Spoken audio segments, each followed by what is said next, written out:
Hi everybody, my name is Julia Tom and welcome to the first session of Let's Break Taboos. I'm a former cellist of the Royal Concertgebouw Orchestra. Currently I am teaching a class called Performance Skills at the University of Toronto Faculty of Music, and I'm also doing a PhD in Kinesiology at the University of Toronto. Within the culture of performing musicians, physical challenges are often kept silent, which, considering the statistics of around 80 to 90% of professional musicians suffering at some point over their careers from performance-related physical injury or pain, is simply a lot of silence. What does this sum total of everyone facing the same set of struggles and nobody feeling free to talk about them add up to? It adds up to a taboo. And so today we're gonna hopefully start breaking through this taboo. My goal is here to start giving a platform for musicians to start talking about these physical challenges without A, feeling at risk of losing gigs and losing their professional reputation, and B, to start exploring possible ways to troubleshoot around these issues, both to regain their health and to be able to bring their A game to their performance. What is important for that to work are two things, I believe. First of all, is to feel that you can have your physical challenges addressed here with no judgment. There will be no comments or no thought crossing my mind and hopefully the minds of anybody else watching this and engaging with this platform that this has anything to say about your value as a musician and what you have to offer to the profession. The second important thing, I think, for people to feel is that there are some type of solutions that are possible to these physical challenges, and that these solutions will be such that it will be possible to keep playing. It will be possible to keep playing with intensity, with utter commitment to that musical goal. I understand what it is to be a musician, and for that goal to be everything. And any solutions that are going to be explored here are not going to be ones that ask for you to stop playing or to stop giving everything that you can in order to reach that musical goal. Here, hopefully, my 3-year training in Dispokinesis will come in handy. Dispokinesis is a musician's retraining approach developed by a Dutch physiotherapist, Gerrit Onne van der Klashorst. It's developed specifically for musicians and specifically to help musicians gain full capacity at the instrument. So from the starting point, let's start looking at the problems. And there, I'm going to use myself as a guinea pig. Hooray! So full disclosure here, I'm going to be talking about physical challenges that I have faced actually throughout my performance career. I namely have a long-standing problem of numbness in my right hand and a constricted range of motion through my shoulder, also of my right side. These problems stem from an accident that I had. I think I was about 7 years old. Growing up in California, I was at a friend's swimming pool and I was trying to learn how to do a back dive. I was, I believe, both smaller and more flexible than I realized, and I ended up back diving straight into my head onto the side of my friend's swimming pool. And since then, I have had simply damage that has caused and this constricted range of motion. You can see if I lift up my left arm there, I can move it in towards my head. With my right arm, I can only get it about this far, right? But maybe even more severely, I have this lack of sensation in my right hand. And that numbness in the fingertips, and I think probably a radiating effect of that constriction through my shoulder, has led simply to something that's been an issue for me with my bow stroke, and namely I have a bit of a persistent tremor in my right hand. And you can see if I'm taking this and I'm trying to rotate it, you can see a bit of this tremor through the fingertips, and it's just always there. It's there whenever I have to hold things and to rotate them and have to try to there you can really see, have to try to coordinate the fingers well together for a smooth motion. Thankfully, the lack of range of the constriction on the range of motion has not impacted my ability to move along the line of a bow stroke, but it has impacted my ability to have ideal coordination in my fingertips in manipulating the bow. So, as every string player knows, tremors are our own worst nightmare, right? So when we face those pianissimo long passages, we're playing in a dry hall, we pray to every god available that there will be no noticeable shake along the bow on that evening, right? And what are solutions? So this is what I want to start talking about, not only about the problems, but to start exploring what are solutions that we can have to troubleshoot around this problem. What are strategies to be able to handle that danger of bow shakes, to get a smoother motion? What are strategies beyond just gripping the bow tighter, for instance? Because of course we grip the bow tighter, that causes more tension along the whole arm, creeps up into the shoulder, that starts to cramp up. With long performances, that's not ideal. Full disclaimer here, I have been spending the last 2 years really immersed in my teaching and in my PhD work, and I've been doing very, very little playing and performing. I just received an invitation 2 weeks ago, actually right when I contracted COVID from my 6-year-old, who of course brought it home from school. I received an invitation to have a performance with the Boston Pops at an upcoming 25-year reunion concert of Harvard University alums. I was class of 1997. Here we are 25 years down the road. I never thought I would reach this point. So I've been given this chance now to, after essentially a 2-year absence, to perform with this great orchestra and in Symphony Hall. And so I'm going to be taking this opportunity to see and lead you through this process of my trying to get myself back up to performance level. And I'm going to try to get myself back up to performance level using these exercises that I learned in order to troubleshoot around these long-standing problems that I've had. There's no guarantee of any results, but I do just want to take this chance to throw open that door in order to talk about my issues, have you feel comfortable to broach the subject of any performance challenges that you are facing. I'll show you the approaches that I have for troubleshooting the issues that I have. We'll see if any of these approaches work. Hopefully they'll lead to improved playing sensation and a wonderful performance on June 4th. That's of course the goal. I just look forward to getting your comments, to sharing this journey that I'm now going to be embarking on for the next 2 months. Yeah, we'll see where it goes. So this is the start to Let's Break Taboos.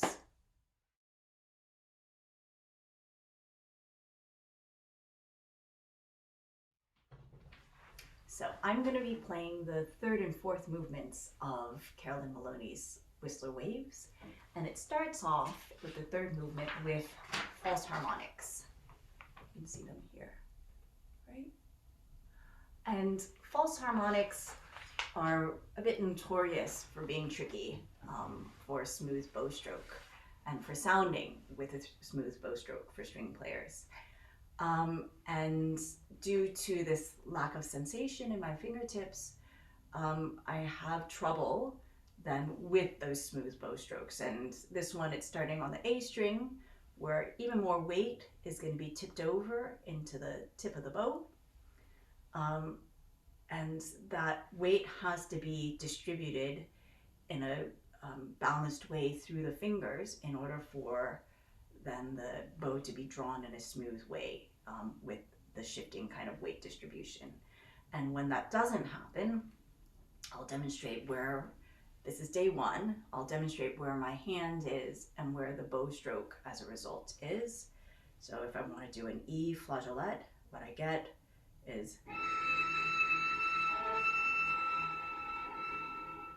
and you can hear that. You can hear that there are gaps in the sound, and those are gaps, again, where the tremor in my hand, you can see that, is just causing the bow to be jumping.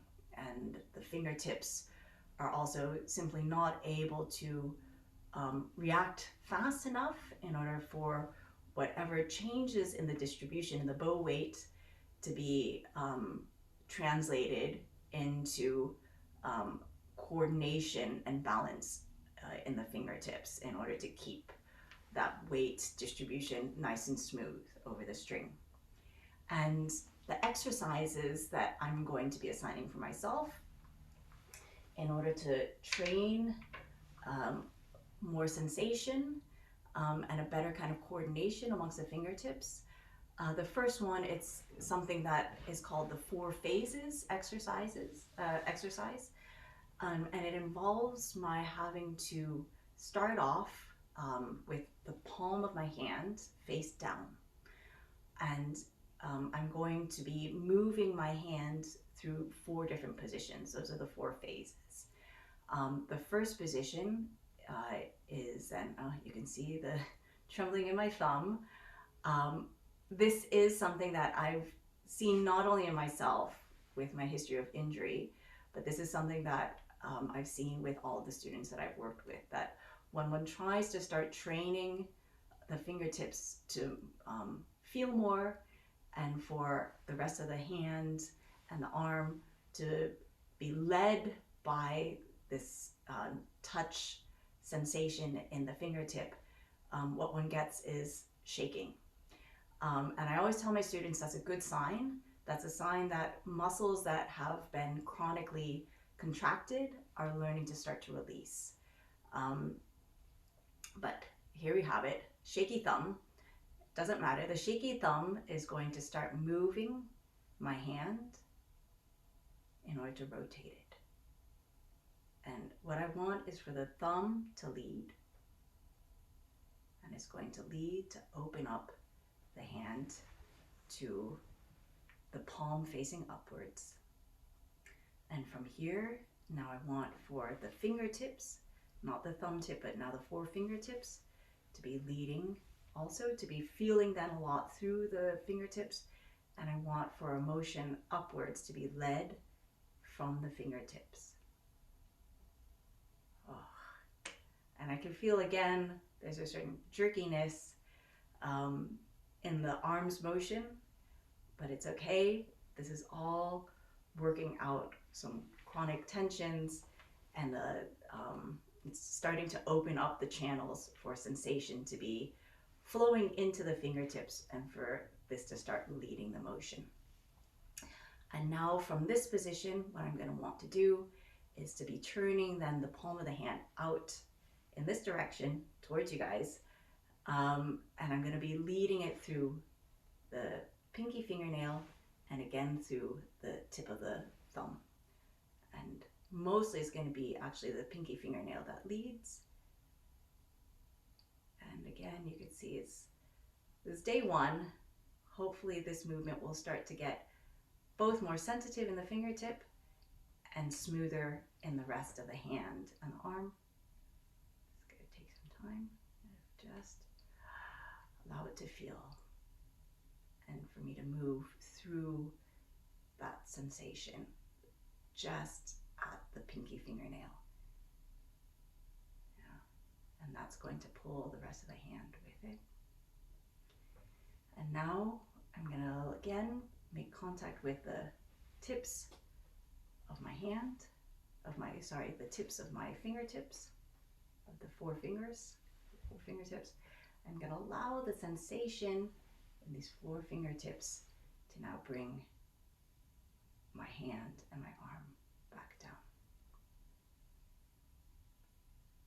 And that is now back to the starting position. So those are the 4 phases. Phase 1, the first movement again, it's turning led by the thumb, and the thumbnail is going to lead the rotation. The 4 fingers are going to fall open. And there are different images that I like to use for myself and for my students for that sensation and that sensation leading movement, or as I call it, touch-led motion.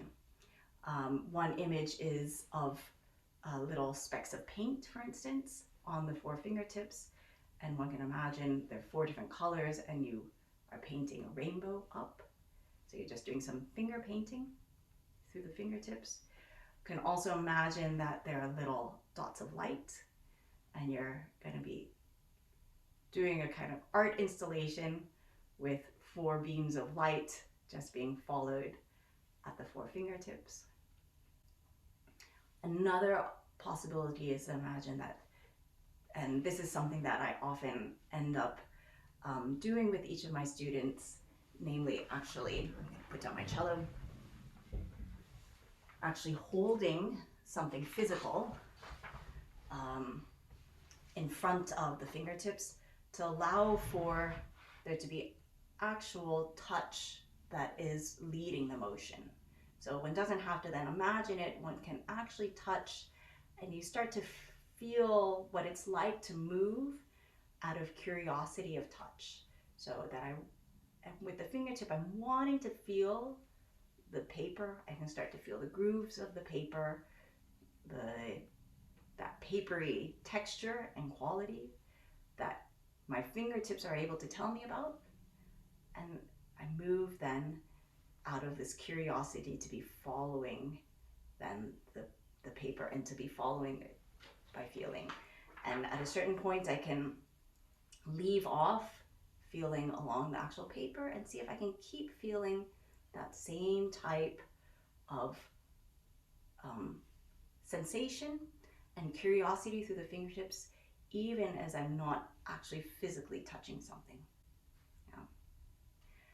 And I don't know if you're able to see this, but there is a difference in the amount of muscle tension that's here in the forearm and here in the shoulder when I move with touch, curiosity here, and if I were to move without that curiosity. So imagine see if I were to just close off the hand, and if I were to just say I'm going to contract the muscle here in order to draw the hand up to that position, it'll look like this, right? And that is a different level of muscle activation and contraction, and a different kind of quality of movement here at the fingertips than when the movement is being led by that touch curiosity here. I should find a better angle to be able to show the forearm contraction. There's this muscle here that you'll often see getting activated when one is leading through contraction of the muscles around the joints versus through leading through touch. So if I'm leading through, maybe here one can see it. If I'm leading through just muscular activation here, you'll see that kind of activity. You can see it, here. And if I'm leading through touch, I don't know if you can see, but this stays more or less lengthened. All right, so that's exercise number 1 that I'm going to be busy with today.